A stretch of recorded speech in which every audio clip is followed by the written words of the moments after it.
కాసేపట్లో సీఎం జగన్ మేమంతా సిద్ధం బస్సు యాత్ర గుడివాడ నియోజకవర్గంలోకి చేరుకోనుంది. ప్రెజెంట్ గన్నవరంలో బస్సు యాత్ర సాగుతోంది. బస్సు పైకెక్కి ప్రజలకు అభివాదం చేస్తూ ఉన్నారు సీఎం జగన్. మధ్యలో ఆగుతూ బస్సు దిగి ప్రజలను కలుస్తున్నారు సీఎం జగన్. వారి సమస్యలు అడిగి తెలుసుకుంటూ ఉన్నారు. బస్సు యాత్రలో సీఎం జగన్ ను కలిసేందుకు జనం వైసీపీ శ్రేణులు భారీగా తరలివస్తున్నారు.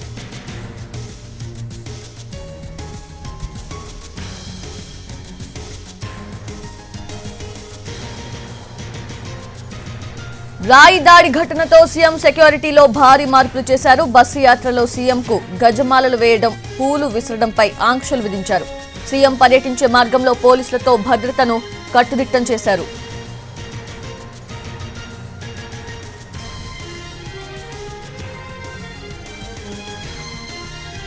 Gannavaram, Atkur, Telaprolu, bypass, Veeravalli cross, Hanuman junction, Puttagunta మీదుగా జొన్నపాడు శివారుకు చేరుకుంటారు సీఎం జగన్. అక్కడే మధ్యాహ్న భోజన విరామం తీసుకుంటారు. తర్వాత జొన్నపాడు, జనార్దనపురం మీదుగా సాయంత్రం 3:30కు గుడివాడ శివారు నాగవరప్పాడుకు చేరుకుంటారు. అక్కడ ఏర్పాటు చేసిన బహిరంగ సభలో పాల్గొని ప్రసంగిస్తారు. తర్వాత గుడివాడ, బొమ్మలూరు, గుడ్లవల్లేరు, వేమవరం, పెడన క్రాస్, బల్లిపర్రు, పెండూరు మీదుగా సంగమూడికి చేరుకుంటారు.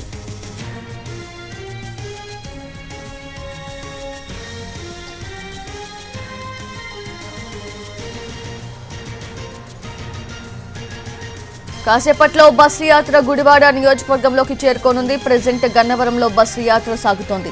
బస్సు పైకెక్కి ప్రజలకు అభివాదం చేస్తూ ఉన్నారు సీఎం జగన్. మధ్యలో ఆగుతూ బస్సు దిగి ప్రజలను కలుస్తున్నారు సీఎం జగన్. వారి సమస్యలు అడిగి తెలుసుకుంటున్నారు.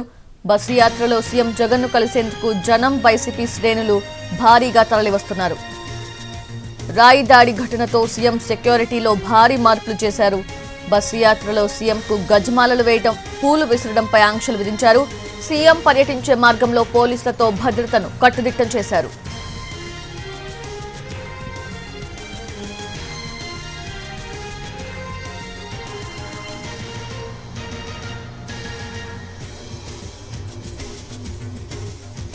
Gannavaram, Atkur, Telaprolu, bypass, Veeravalli cross, Hanuman junction, Puttagunta మీదుగా జొన్నపాడు శివారుకు చేరుకుంటారు సీఎం జగన్. అక్కడే మధ్యాహ్న భోజన విరామం తీసుకుంటారు. తర్వాత జొన్నపాడు, జనార్దనపురం మీదుగా సాయంత్రం 3:30కు గుడివాడ శివారు నాగవరప్పాడుకు చేరుకుంటారు. అక్కడ ఏర్పాటు చేసిన బహిరంగ సభలో పాల్గొని ప్రసంగిస్తారు. తర్వాత గుడివాడ, బొమ్మలూరు, గుడ్లవల్లేరు, వేమవరం, పెడన క్రాస్, బల్లిపర్రు, పెండూరు మీదుగా సంగమూడికి చేరుకుంటారు.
అది రాయి దాడి ఘటన అనంతరం ఒకరోజు రెస్ట్ తర్వాత సీఎం జగన్ ఈరోజు మళ్లీ బస్సు యాత్ర ప్రారంభించారు. అయితే ఈరోజు గన్నవరం మీదుగా బస్సు యాత్ర సాగుతూ ఉంది. పూర్తి అప్డేట్స్ తెలుసుకుందాము. మా ప్రతినిధి శ్రీకాంత్ సిద్ధంగా ఉన్నారు. శ్రీకాంత్, ఏంటి భారీ మార్పులు చేర్పులు చేసినట్లుగా తెలుస్తోంది, కట్టుదిట్టమైన భద్రతని సిద్ధం చేసినట్లుగా కూడా తెలుస్తోంది. సో ఏంటి అప్డేట్స్? రాయితో దాడి చేసిన తర్వాత జగన్ ఒకరోజు విరామం తర్వాత చేపట్టిన బస్సు యాత్ర అయితే పెద్ద ఎత్తున జన అభిమానం మధ్య అయితే కొనసాగుతుంది. దాడి ఘటన తర్వాత కూడా జగన్ జనంతో మాట్లాడటానికి ఎక్కువ మొగ్గు చూపుతున్నారు. 500 మీటర్ల నుంచి 1 కిలోమీటర్ లోపుగానే ప్రతి చాట కూడా ఆయన బస్సు లోపల నుంచి బయటకు దిగి జనం ఎవరైతే ఎదురు చూస్తున్నారో తన కోసం వాళ్ళందరికీ అభివాదం చేస్తూ వాళ్ళ సమస్యలు తెలుసుకొని వాళ్ళ వినతి పత్రాలన్నీ కూడా తీసుకొని ముందుకు సాగుతున్న పరిస్థితి కూడా ఉంది. గన్నవరం నుంచి ప్రస్తుతం హనుమాన్ జంక్షన్ వరకు అంటే 20 కిలోమీటర్ల మేర అయితే ప్రస్తుతం బస్సు యాత్ర ఉదయం 10:30 గంటల నుంచి అయితే సుమారు 2 గంటల సమయం నుంచి 3 గంటల వరకు అయితే ఈ యాత్ర అయితే కొనసాగుతుంది. మరి కొద్ది సేపట్లో అంటే ఒక 8 కిలోమీటర్ల మేరకు వెళ్లిన తర్వాత గుడివాడ నియోజకవర్గంలోకి బస్సు యాత్ర అయితే వెళ్తుంది. ఇప్పటికే కృష్ణా జిల్లా అదేవిధంగా ఎన్టీఆర్ జిల్లాకు సంబంధించిన ఎమ్మెల్యేలు కీలక నేతలు అందరూ కూడా జగన్ తో పాటు బస్సులో ప్రయాణిస్తున్నారు.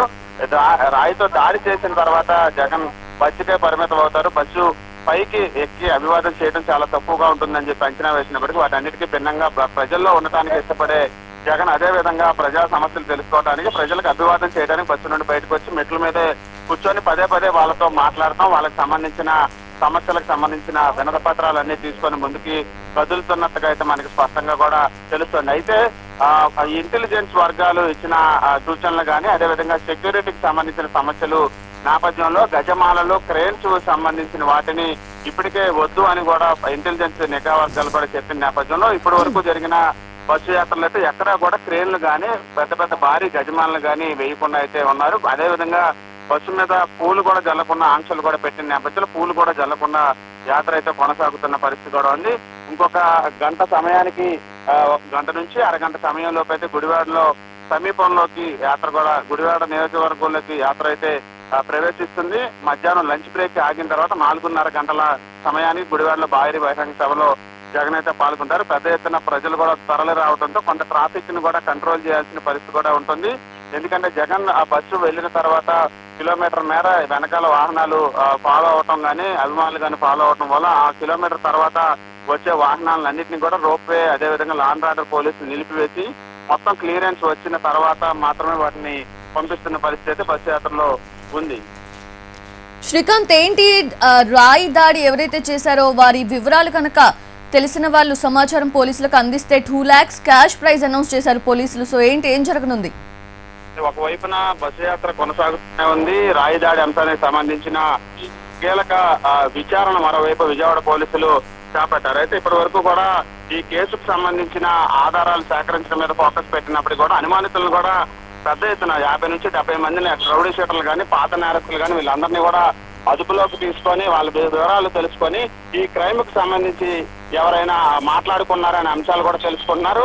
అయితే ఇంతవరకు కూడా బ్రేక్ త్రూ పాయింట్ అనేది అందరి నేపథ్యంలో ఇవాళ విజయవాడ పోలీసులు ఈ కేసుకు సంబంధించిన ఆధారాలు కానీ వివరాలు కానీ ప్రత్యక్ష సాక్షులు కానీ ఎవరైనా ఉంటే ఆ సమాచారం ఇవ్వాలి. కేసుకి దోహదపడే అంటే కేసు పురోగతికి దోహదపడే సమాచారం ఇచ్చిన వాళ్ళకి 2 లక్షల రూపాయల నగదు బహుమతి కూడా ఇస్తాము, వాళ్ళ వివరాలన్నీ గోప్యంగా ఉంచుతామని కూడా ఒక ప్రకటన కూడా ఇచ్చారు. డీసీపీలుగా ఉన్న కంచి శ్రీనివాసరావు అదేవిధంగా ఏడీసీపీ టాస్క్ ఫోర్స్ హరిబాబు వీళ్ళిద్దరికీ సమాచారం ఇవ్వాలని వాళ్ళ వివరాలు కార్యాలయాల చిరునామాని కూడా ప్రకటనలో ఇచ్చిన నేపథ్యంలో ఛేదించడంలో భాగంగా అక్కడ సీసీటీవీ ఫుటేజ్ అనేది చాలా కీలకంగా మారింది. అది లభ్యత అయ్యే అవకాశాలు తక్కువగా ఉన్న నేపథ్యంలో ప్రజల నుంచి అక్కడ ఈ బస్సు యాత్రకు పాల్గొన్న ప్రత్యక్ష సాక్షులు కానీ అక్కడ ఉన్న వాళ్ళ నుంచి కీలక సమాచారం వస్తుందన్న ఆలోచనతోనే ఈ విధంగా ప్రకటన కేసు కోసం ఇచ్చినట్టుగా మనకు అర్థమవుతుంది. 2 లక్షల నగదు బహుమతి కూడా ఇస్తామని కూడా పోలీసులు ఆ ప్రకటన ఇవ్వడం అయితే. And Srikanth, apart from the CC footage ఇప్పుడు ఎవరైతే అక్కడ మొన్న దాడి జరిగినప్పుడు ర్యాలీలో ఉన్నారో సో లైక్ సాధారణ జనం వాళ్ళు ఏవైనా వీడియోస్ షూట్ చేసి ఉండుంటే గనక వాటిని కూడా పంపించమని చెప్తూ ఉన్నారు పోలీసులు. సో అంటే లైక్ ఏదైనా వెబ్సైట్ వాళ్ళు రిలీజ్ చేశారా లేదంటే ఎవరికి పంపించాలి వాళ్ళు వీడియోస్, దానికి సంబంధించి ఇన్ఫర్మేషన్ ఉందా? డీసీపీలకు సంబంధించిన ఫోన్ నెంబర్లు కూడా ఆ ప్రకటనలో స్పష్టంగా ఇవ్వటం కూడా జరిగింది. ఆ వీడియోలు ఎవరైతే తీశారో ఆ వీడియో రికార్డింగ్స్ కూడా అందించవచ్చు అనే విషయాన్ని కూడా స్పష్టంగా చెప్పారు. దానికి సంబంధించిన లింక్ ఏది ఇవ్వనప్పటికీ కూడా వాట్సాప్ నెంబర్ల కింద డీసీపీలో 2 నెంబర్లు కూడా ఇచ్చారు కాబట్టి వాటికి ఇవ్వచ్చు, లేదా నేరుగా కార్యాలయానికి కూడా వచ్చి ఆ వీడియోలని ఎవరైతే ఆ బస్సు యాత్రలో దాడి జరిగినప్పుడు వీడియోలు తీస్తారో అవి కూడా ఇవ్వచ్చు అని కూడా చెప్పడం జరిగింది. ఇప్పటికే కొంతమంది సోషల్ మీడియాలో పోస్ట్ చేసిన వీడియోలను కూడా ఒకవైపున పోలీసులు క్రోడీకరిస్తూ ఏమైనా ఆధారాల కోసం ప్రయత్నాలు చేస్తున్న నేపథ్యంలో ఒకవైపున ఆ ప్రయత్నాలు చేస్తూనే ప్రజల నుంచి ఇంకా కీలకమైన ఇన్ఫర్మేషన్ ఏదైనా బ్రేక్ త్రూ కోసం దొరుకుతున్న కారణంతోనే ఈ విధంగా ప్రకటన ఇచ్చినట్టుగా మనం అర్థం చేసుకోవచ్చు. Exactly right Srikanth, thanks for the updates.